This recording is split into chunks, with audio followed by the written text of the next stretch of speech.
नमस्कार, आपण पाहताय लोकसंदेश न्यूज आणि मी स्मिता यादव. पाहूयात काही विशेष घडामोडी.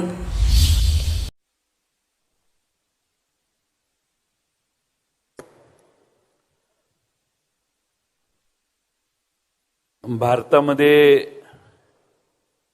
ज्यांचा नावलौकिक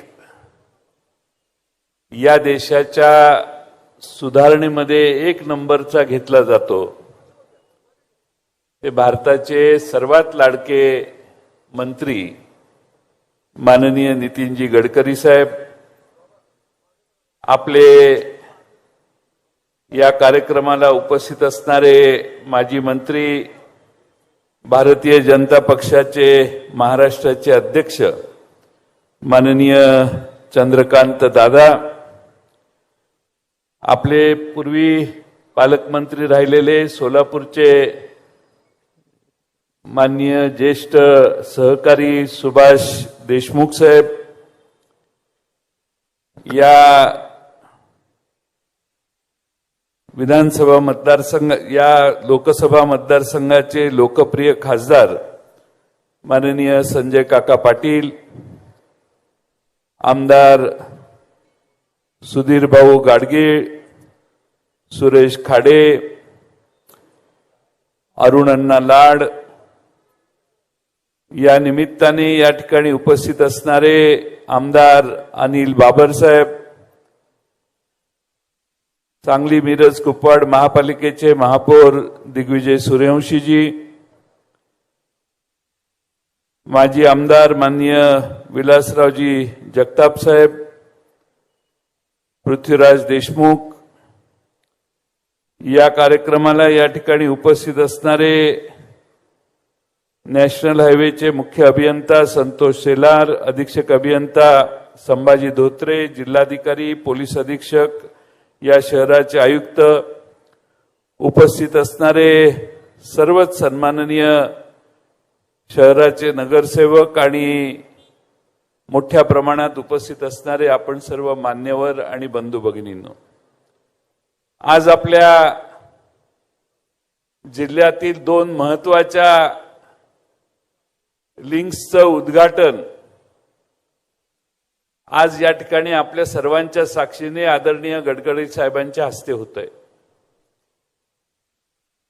सांगली जिल्ह्यातल्या दुष्काळी भागातले हे रस्ते आज गडकरी साहेब ज्यावेळी या रस्त्यावरून आम्ही सगळे जातो त्यावेळी आपण वेगळ्या प्रदेशात आलोय, वेगळ्या देशात आलोय, एवढ्या उत्तम दर्जाचे रस्ते आपण केलेले आम्ही सगळ्यांनी पाहिलेले. या देशामध्ये अनेक गोष्टीवर आपले मतभेद असतील पक्षीय, पण हा एकमेव कार्यक्रम भारतात भारतीय जनता पक्षाच्या गडकरी साहेबांच्या नेतृत्वाखाली झालेला आहे की जो अतिशय उत्तम आणि भारताच्या प्रगतीला फार प्रोत्साहन देणार आहे. आपल्या देशात आणि दुसऱ्या देशात हाच फरक होता.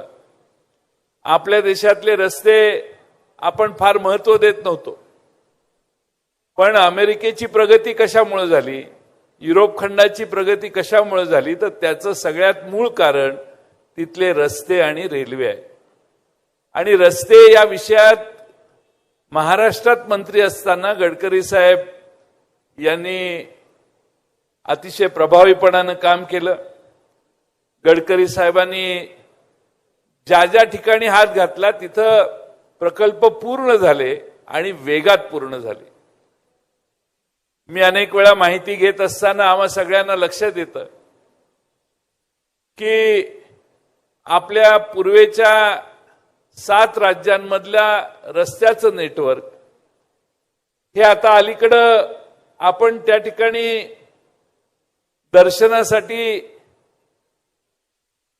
हिमाचल प्रदेशमध्ये गेलो तर तिथे इतक्या मोठ्या प्रमाणात रस्त्यांची रुंदीकरण आणि दर्जा झालेला आहे की आज तिथं पर्यटक गेले तर पर्यटकांना देखील त्या ठिकाणी पुन्हा पुन्हा जायची इच्छा होऊ शकते, एवढं उत्तम काम त्या ठिकाणी झालेलं आहे. आजही विमानातून येताना, हेलिकॉप्टरमधून येताना गडकरी साहेब सांगत होते की कोणकोणत्या नव्या योजना त्यांनी हातात घेतलेल्या आहेत. सांगली जिल्ह्यामध्ये जेवढे म्हणून रस्ते झाले, मी संजय काकांना सांगतो की काका तुमच्या काळात एक काम चांगलं झालं की रस्ते चांगले झाले आणि त्याचं श्रेय तुमच्या माध्यमातून गडकरी साहेबांना जातं आणि ते खरंच चांगलं झालं. जे चांगलं झालं त्याला आपण चांगलं म्हटलं नाही तर पडळकर जरा प्रॉब्लेम तयार होतात. त्यामुळे चांगलं आहे त्याला चांगलंच म्हणायचं असतं. आपण थोडंसं मन मोठं दाखवलं आणि चांगल्या गोष्टीचं कौतुक करायला लागलो की आणखीन चांगल्या गोष्टी व्हायला लागतात, जे गडकरी साहेबांच्यामुळं आम्ही सगळ्यांनी पाहिलेलं आहे. त्यामुळे एखादा मंत्री नियम बाजूला ठेवून कसा पुढे जाऊ शकतो, धाडसाने नियमाला वळण देऊन कसं काम पूर्ण करू शकतो आणि फायलीमध्ये अडकत न बसता झपाट्यानं कामाचा रिझल्ट कसा देऊ शकतो, तो आदर्श भारतामध्ये गडकरी साहेबांनी घालून दिलेला. पण रस्ते झाले, आजपर्यंत होतच होते रस्ते, पण रस्त्याचा दर्जा हा सर्व भारतामध्ये समान आहे. एवढी सर्व ठिकाणी समान क्वालिटीचे रस्ते होणं हे एवढं मित्रांनो सोपं नसतं आणि त्यामुळं दर्जाचे रस्ते, वेगानं जाणारे रस्ते, त्यांच्या भाषणात ते सांगतीलच आता, पण निश्चितपणाने अतिवेगवान रस्ते करण्याचा देखील प्रयत्न त्यांनी आता सुरू केलेला आहे. आम्ही सगळ्यांनी जिल्ह्यात झालेल्या रस्त्यांच्या वतीने हे 2 शृंखलांचं उद्घाटन जरी असलं तरी याच्यापेक्षा जास्त लांबी रस्त्याची साहेब जवळपास पूर्ण झालेली आहे आणि आणखीन काही रस्ते आपण निश्चितपणाने हातात घेतलेले आहेत, ज्याचा पलीकडे माहिती देण्यात आली. आपण मागच्या वेळी दिल्लीला मी आलेलो त्यावेळी पेठ नाक्यापासून सांगलीच्या रस्त्याचंही मी निवेदन आपल्याला दिलेलं होतं. आपण त्याविषयी काही पावलं टाकली आहेत, आपण त्याच्याविषयी बोलाल याची मला खात्री आहे. मी त्याच्यावर बोलणं योग्य नाही आणि त्यामुळं या जिल्ह्यातल्या सगळ्या, मग कोल्हापूरला जाणारा रस्ता अर्धवट राहिलेला आहे, त्याच्यावर देखील आपला निश्चितपणानं लक्ष आहे. पेठ नाक्याकडून येणारा रस्ता सगळा माझ्या मतदारसंघातून येतो म्हणून त्या भागातला प्रतिनिधी म्हणून माझी आपणाला कळकळीची विनंती आहे की तो रस्ताही प्राधान्यानं आपण घेणार आहात, घ्यावा.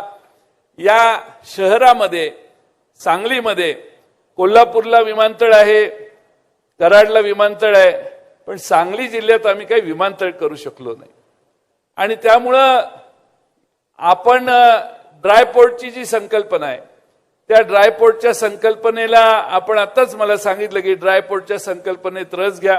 त्याप्रमाणे यापूर्वी आमचे सुरेश पाटील इथं बसले, ते सारखे त्याच्या मागे लागलेले, मुंबईलाही एकदा दोनदा येऊन ते म्हटले ड्रायपोर्टचं लक्ष घातलं पाहिजे, गडकरी साहेब येणार आहेत त्यावेळी तुम्ही त्यांची आठवण करून दिली पाहिजे. तसं ड्रायपोर्टच्याच कामासाठी राज्य सरकारची बैठक मी 2-3 दिवसापूर्वी अधिकाऱ्यांना बोलवून घेतली. राज्य सरकारची जी काही आवश्यकता असतील त्याची जबाबदारी माझ्याकडून होईल, पण आपला मोठा रोल आहे. आपण मगाशी सांगितलेली कल्पना देखील आपण सांगाल, मी त्याचा उल्लेख या ठिकाणी करणं उचित नाही, पण या जिल्ह्यातल्या विकासासाठी हे ड्रायपोर्ट होणं देखील महत्वाचं आहे आणि मला खात्री आहे की मोठ्या प्रमाणामध्ये या जिल्ह्याच्या विकासाला हे नवे होणारे रस्ते चालना देतील. बरेच कार्यक्रम आहेत, त्यामुळं ते बोलतील सर, त्यांच्या कल्पना त्यांनीच मांडल्या पाहिजेत, आपण बोलणं पण ते योग्य पद्धतीने सांगू शकतील. आणि म्हणून त्यांनी या जिल्ह्यात आज आले, ते या जिल्ह्याचा पालकमंत्री म्हणून मी त्यांचं मनपूर्वक स्वागत करतो. ज्या भारतामध्ये ज्याची गरज होती तेच खातं गडकरी साहेबांच्याकडे आहे. मगाशी येताना हेलिकॉप्टरमधून मला सांगितलं त्यांच्याकडे मागच्या काळात पोर्ट होतं, पोर्टची जबाबदारी त्यांनी सांगितलं की JNPT मध्ये जे नवीन वाढीव विस्तारित पोर्ट बांधलेलं आहे, ऍडिशनल पोर्ट, ते साहेबांच्या काळात झालेलं आहे, हे मला मगाशी येताना दाखवून सांगत होते. अनेक महाराष्ट्रातले रस्ते जे राष्ट्रीय महामार्ग म्हणून त्यांच्या ताब्यात गेलेत, त्यात हजारो कोटी रुपये देण्याचं काम त्यांच्याकडून झालेलं आहे आणि त्याबद्दल राज्य सरकारचा प्रतिनिधी या नात्याने देखील मी आपल्या सर्वांचे आणि खास करून गडकरी साहेबांचे आभार मानतो. आणि मला या ठिकाणी संयोजकांनी बोलण्याची संधी दिली, त्यांचे आभार मानून मी माझी 2 शब्द पूर्ण